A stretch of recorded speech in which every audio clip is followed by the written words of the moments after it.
Hey, c'est encore moi, François Quirion, le gars qui a eu plusieurs jobs dans sa vie. C'est vrai, j'ai déjà été un commis, j'ai déjà travaillé dans un Subway, j'ai déjà vendu de la drogue à des commis en arrière d'un Subway. Mais la job que j'ai le plus détesté, c'est quand j'étais concierge dans une clinique d'avortement. C'était vraiment une job de merde, hein. Mais au moins, je pouvais me réconcilier. Quand je ramassais des restants de fœtus au porte-poussière, je regardais et je me disais, ouais, hein, finalement, c'est pas moi qui ai eu la pire journée.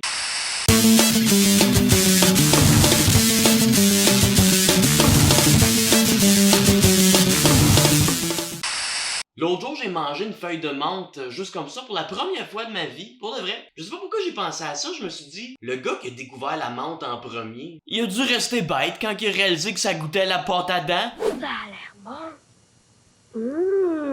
Avec ce bon goût-là, j'aime ça combattre la carie. Changeons de sujet. Je sais pas si vous avez vu ça, mais à ce qui paraît, il y a un auteur britannique qui aurait peur de son propre livre, ouais. Je sais pas si c'est parce qu'il écrit juste des histoires d'horreur ou si c'est depuis qu'un de ses fans lui aurait garoché un de ses livres en pleine face. J'ai lu ça sur son Facebook. Je le sais pas pour vous autres, mais moi, Facebook, c'est comme automatique. Ça me fait penser à une pinte de lait 2% de Seal Test. Chaque fois que je me connecte, Facebook, tu regardes ça, c'est bleu, c'est blanc, puis comme une pinte de lait, ça prend à peu près 2 semaines avant que le contenu soit passé date. Puis avec les reach qui arrêtent pas de baisser, tes chances que quelqu'un voit tes posts sont à peu près à ça, 2%. Parlant de lait, où est-ce que je travaillais avant, on vendait du lait, puis pendant longtemps, ça a été le même laitier qui venait 2 fois par semaine nous livrer le lait, et un moment donné, le laitier est mort. Aujourd'hui, j'aimerais ça lui rendre un petit hommage. Moi te le dire, hein, quand j'ai appris que le laitier était mort, j'ai trouvé ça vachement triste. Je me suis demandé, sa famille va-t-elle opter pour la crémation? Crème? En plus, à ce qui paraît que la maladie qu'il avait, le docteur le dit, ses chances de s'en sortir étaient juste de 3,25%. Me semble le docteur aurait dû le savoir, qu'elle allait mourir, tu sais. Me semble, si le test, il devrait le savoir. Si le test. Merci. Un verre de lait, c'est bien, mais 2, c'est mieux. J'ai appris récemment qu'un fort pourcentage de la population de la Colombie-Britannique était d'origine chinoise. Ça m'a surpris! Moi, je pensais que c'était juste des Colombiens pis des Britanniques. Un cendrier, pourquoi on prononce ça au masculin? C'est vrai. J'ai jamais vu ça, un cendrier avec un pénis. Parlant de pénis, moi j'en ai un esti de gros. J'ai tellement un gros pénis que les femmes l'ont surnommé le Titanic. C'est pas pour me vanter, mais mon pénis, comme le Titanic aussi, hein, il est vraiment long. Tellement long là, que si je le filmais au complet avec une vieille caméra, ça prendrait au moins 2 cassettes. Puis je veux pas te vendre le punch, mais mon Titanic aussi, hein, quand il part pour une ride, à la fin, il coule.